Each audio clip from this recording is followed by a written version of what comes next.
சென்னை புளியந்தோப்பு பகுதிக்கு உட்பட்ட பட்டாளம் ஆஞ்சநேயர் கோவிலுக்குள் மீண்டும் மழைநீர் உள்ளே புகுந்திருக்கிறது. அது தொடர்பான அண்மை செய்தியை பார்த்து வருகிறோம். கூடுதல் விவரங்களை செய்தியாளர் கார்த்திகேயன் வழங்க கேட்கலாம். கார்த்திகேயன், வணக்கம். கள தகவல்கள். பிற்பகல் வணக்கம். சென்னை புளியந்தோப்புக்கு உட்பட்ட பிரசித்தி பெற்ற பட்டாளம் ஆஞ்சநேயர் கோவிலுக்குள் மீண்டும் மழை நீரானது புகுந்துள்ளது. இதன் காரணமாக பக்தர்கள் உள்ளே சென்று சாமி தரிசனம் செய்ய முடியாத ஒரு சூழல் ஏற்பட்டுள்ளது. தனியார் மின் மோட்டார் டேங்கர்களை கொண்டு தற்போது அந்த ஆலயத்திற்குள் புகுந்துள்ள தண்ணீரை எடுக்கும் பணியினை தற்போது சென்னை மாநகராட்சி அதிகாரிகள் மேற்கொண்டுள்ளதாக தெரிய வருகிறது. சென்னை புளியந்தோப்புக்கு உட்பட்ட பட்டாளம் ஆஞ்சநேயர் கோயிலானது மிகவும் பழமை வாய்ந்த ஒரு கோவிலாகும்.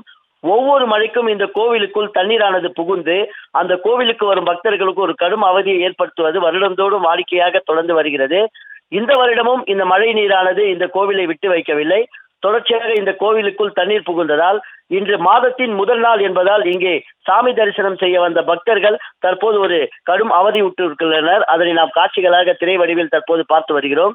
தொடர்ச்சியாக வருடம் பெய்யும் மழைக்கு இந்த கோவிலுக்குள் மழை தண்ணீரானது உள்ளே புகுந்து விடுவதால் பக்தர்கள் தொடர்ச்சியாக இந்த கோவிலுக்கு வருகை தந்து சாமி தரிசனம் செய்ய முடியாமல் பாதியிலேயே திரும்பி செல்லும் நிலையும் ஏற்பட்டிருக்கிறது.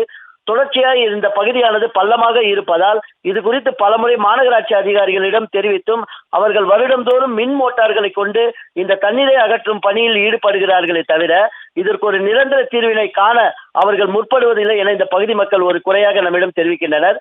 தொடர்ச்சியாக இந்த மழைக்கும் இந்த கோவிலை இந்த மழை நீரானது விட்டு வைக்கவில்லை. காலையிலிருந்து சென்னை நகரில் பெய்து வரும் தொடர் கனமழை காரணமாக தற்போது இந்த கோவிலுக்குள் மழைநீர் உள்ளே புகுந்துள்ளது. இதனால் பக்தர்கள் இந்த மழை நீரில் நீந்தியபடி ஆஞ்சநேயரை தரிசனம் செய்ய செல்கின்றனர். தொடர்ச்சியாக தற்போது மாநகராட்சி அதிகாரிகளுக்கு இந்த தகவலானது தெரிவிக்கப்பட்ட நிலையில் தற்போது அவர்கள் தனியாருக்கு சொந்தமான ஒரு ராட்சத மின் மோட்டார் எடுக்கும் அந்த டேங்கர் லாரி அனுப்பி வைத்து தற்போது இந்த மழைநீரை அகற்றும் பணியில் தற்போது ஈடுபட்டு வருகின்றனர்.